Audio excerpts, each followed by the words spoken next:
क्या आप जानते हैं कि भारत की इन जगहों पर जाने पर लगा हुआ है बैन?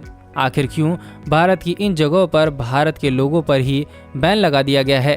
क्यों केवल भारतीय ही किए गए हैं इन जगहों पर बैन? तो चलिए जानते हैं आज की इस वीडियो में।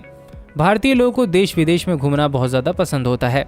भारत में घूमने की ऐसी कई जगह मौजूद है जहां जाकर लोग खूब मज़े करते हैं। लेकिन क्या आपको पता है कि भारत में ऐसी भी बहुत सारी जगह हैं जहां खुद भारतीयों का जाना पूरी तरह से बैन कर दिया गया है। हालांकि उन जगहों पर विदेशी पर्यटकों का दिल खोलकर स्वागत किया जाता है। इन खास जगहों पर बैन की वजह से भारतीय अपने ही देश में कई इलाकों में घूम नहीं पाते हैं। हालांकि विदेशी पर्यटकों के लिए ये जगह हमेशा खुली रहती हैं।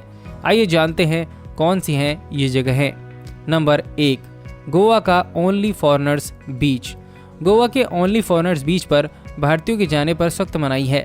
गोवा की अर्थव्यवस्था पूरी तरह से पर्यटन पर निर्भर करती है, जिसका बड़ा हिस्सा विदेशी पर्यटकों से आता है। कहा जाता है कि यहाँ कई ऐसे समुद्री बीच हैं जहाँ सिर्फ विदेशी पर्यटकों की एंट्री अलाउड होती है। भारत के देशी पर्यटकों का इन बीचों पर जाना पूरी तरह से बैन कर दिया गया है। इसी वजह से विदेशी पर्यटकों की शांति में खलल डालने से रोका जा सकता है।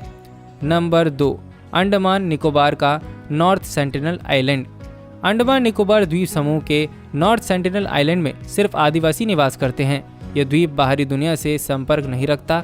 इस द्वीप पर बाहर से आए हुए किसी भी व्यक्ति पर जानलेवा हमला कर दिया जाता है। इसी वजह से भारत सरकार द्वारा इस द्वीप पर जाना वर्जित कर दिया गया है। नंबर 3, हिमाचल प्रदेश में कसोल इलाके का फ्री कैफे। हिमाचल प्रदेश के कसोल में फ्री कसोल कैफे बना हुआ है। उस कैफे का संचालन इजरायली मूल के लोग करते हैं। वहां पर भारतीय पर्यटकों का जाना बैन है। कैफे के संचालकों का कहना है कि वह केवल अपने मेंबर्स को ही भोजन और स्नैक सर्व करते हैं। इस मुद्दे पर कई बार विवाद भी हो चुका है, लेकिन अर्थव्यवस्था में विदेशी पर्यटकों के बड़े हिस्से को देखते हुए सरकार इस मामले में ज़्यादा कड़ाई नहीं कर सकती है।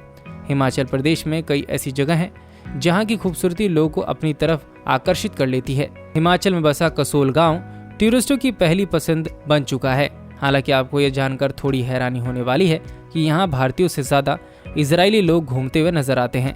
यही नहीं, यहाँ के रेस्टोरेंट भी भारतीयों के आने पर बैन लगा हुआ है। इसका मतलब यह है कि इन रेस्टोरेंट्स में किसी भी इंडियन टूरिस्ट को एंट्री नहीं मिल सकती। ऐसा करने के पीछे यहाँ के कैफ़े मालिक का कहना है कि यहाँ आने वाले ज़्यादातर भारतीय पर्यटक पुरुष ही होते हैं, जो कि यहाँ दूसरे पर्यटकों से दुर्व्यवहार करते हैं। नंबर 4, चेन्नई का रेड लॉलीपॉप हॉस्टल। चेन्नई में रेड लॉलीपॉप हॉस्टल में केवल विदेशी पर्यटकों को ही एंट्री दी जाती है। होटल प्रबंधकों के अनुसार वह केवल पहली बार भारत आने वाले विदेशी पर्यटकों को ही सेवा प्रदान करते हैं। भारतीय पर्यटकों को हॉस्टल अपनी सुविधाएं नहीं देता। इस हॉस्टल में एंट्री पासपोर्ट देकर ही दी जाती है। नंबर 5, बेंगलुरु का यूनो इन होटल। बेंगलुरु शहर के यूनो इन नाम के होटल में बेंगलुरु वाले लोकल लोगों का जाना मना है। होटल में केवल जापान के लोगों को ही एंट्री दी जाती है। इस होटल को साल 2012 में बनाया गया था। इसके बाद जब होटल पर नस्लवादी भेदवादी के आरोप लगाए गए, तब इसे बंद करा दिया गया था। खास तौर से होटल जापानी लोगों के लिए बनाया गया था, लेकिन अपने एक नियम के चलते ये होटल जल्द ही विवादों से घिर गया था। साल 2014 में ये जब चर्चा में आया था, जब होटल स्टाफ ने भारतीय लोगों को रूफटॉप रेस्टोरेंट में जाने से रोक दिया था। इस बात को लेकर यहाँ काफ़ी विवाद हो चुका था, जिसके बाद साल 2014 में ग्रेटर बेंगलुरु सिटी कॉरपोरेशन के जातीय भेदभाव के आरोप में इस होटल को बंद करा दिया गया था। नंबर 6, पांडिचेरी का फॉरेनर्स ओनली बीच। गोवा की तरह पांडिचेरी में भी एक बीच है जहाँ भारतीयों के लिए एंट्री नहीं है। यहाँ सिर्फ विदेशियों को ही आने की इजाज़त है।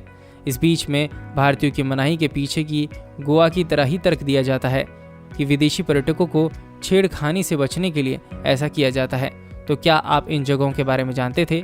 हमें कमेंट सेक्शन में ज़रूर बताएं और वीडियो को लाइक और शेयर करना बिल्कुल भी ना भूलें। साथ ही हमारे पेज को फॉलो कर लीजिए।